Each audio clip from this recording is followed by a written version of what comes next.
Assalamualaikum warahmatullahi wabarakatuh.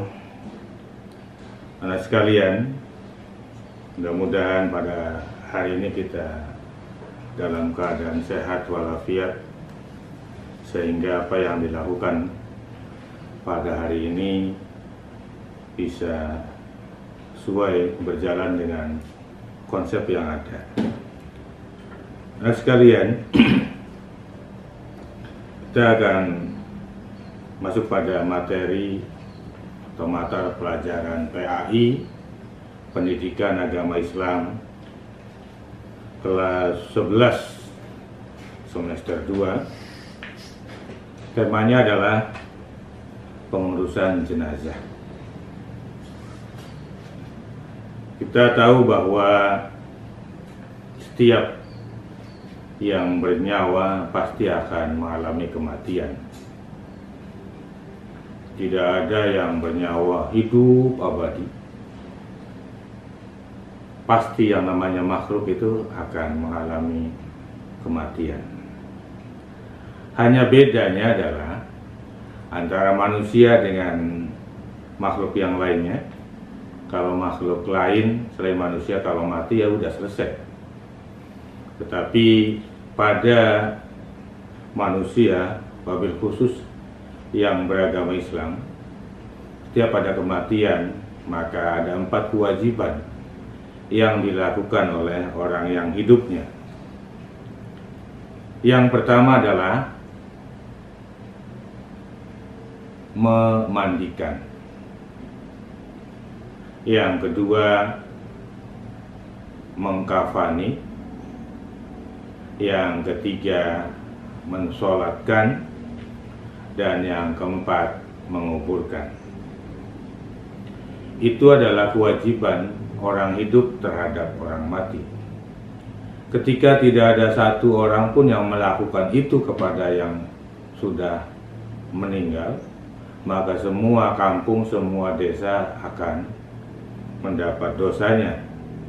Tetapi ketika ada satu saja atau 2 orang saja yang melakukan, yang memandikan orang itu, yang mengkafani orang itu, yang mensolatkan orang itu, yang menguburkan orang itu, maka seluruh kampung, seluruh desa bebaslah dosanya. Karena ini adalah bagian daripada fardu kifayah, suatu kewajiban yang bisa gugur ketika ada 1 atau 2 orang yang melakukan itu.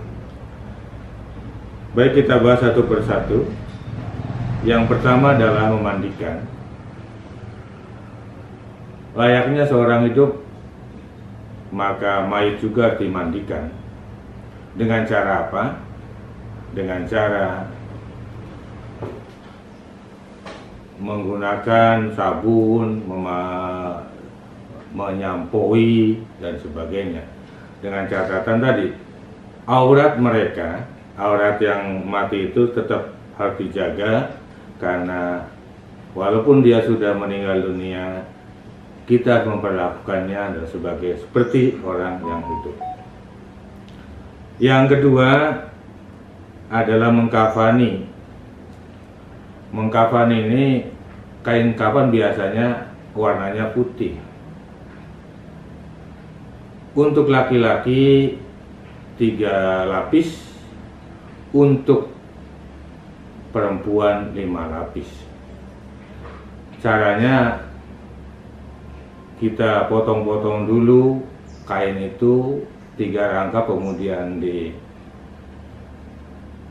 dihamparkan di atas keramik misalnya, kemudian si mayat dibawa ke situ, kemudian dilipatkan. Setelah dikafani, masuk kepada mensolati. Sholat jenazah atau sholat mayit sudah biasa kita lakukan. Kalaupun ada yang belum pernah melakukan, paling tidak hari ini kalian sudah mengetahui lah kira-kira.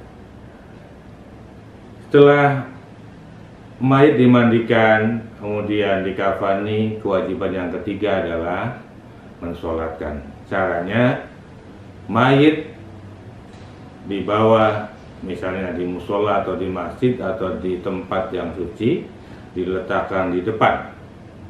Kemudian imam dan makmumnya bersiap di sebelahnya. Caranya adalah tidak ada rukunya. Awas, ini kadang-kadang saking semangatnya sholat jenazah, dia sampai melakukan ruku dan sujud. Itu salah. Yang pertama ada niat, berdiri dulu, kemudian niat usul yang hadil maitati atau hadal maitat arba'a takbiratin fardu kifayatin makmuman atau imaman lillahi ta'ala. Kemudian baca suratul Fatihah, setelah itu takbir kembali, kemudian baca sholawat Allahumma sholli ala sayyidina Muhammad, setelah itu takbir, baca Allahu Akbar. Yang ketiganya baca doa Allahumma gfir lahu warhamhu wa'afihi wa'afuanhu. Kalau mayitnya perempuan, Allahumma gfir laha warhamha wa'afiha wa'afuanha. Kemudian takbir. Yang keempat membaca Allahumma la tahrimna ajrahu wa la taftinna ba'dahu waghfir lana walahu. Kalau yang pahitnya perempuan, Allahumma gfir laha, Allahumma la tahrimna ajraha wa la ba'dah. Kemudian langsung mengucapkan salam. Salamnya itu assalamualaikum warahmatullahi wabarakatuh. Sebelah kanan, kemudian assalamualaikum warahmatullahi wabarakatuh. Selesai sholat itu. Setelah sholat selesai, kemudian kewajiban yang keempat adalah mengkuburkan. Dibawa ke kuburan dengan catatan kuburnya sudah digali. Kedalamannya adalah paling tidak sedikit sepengawel atau 1,5 meter lah.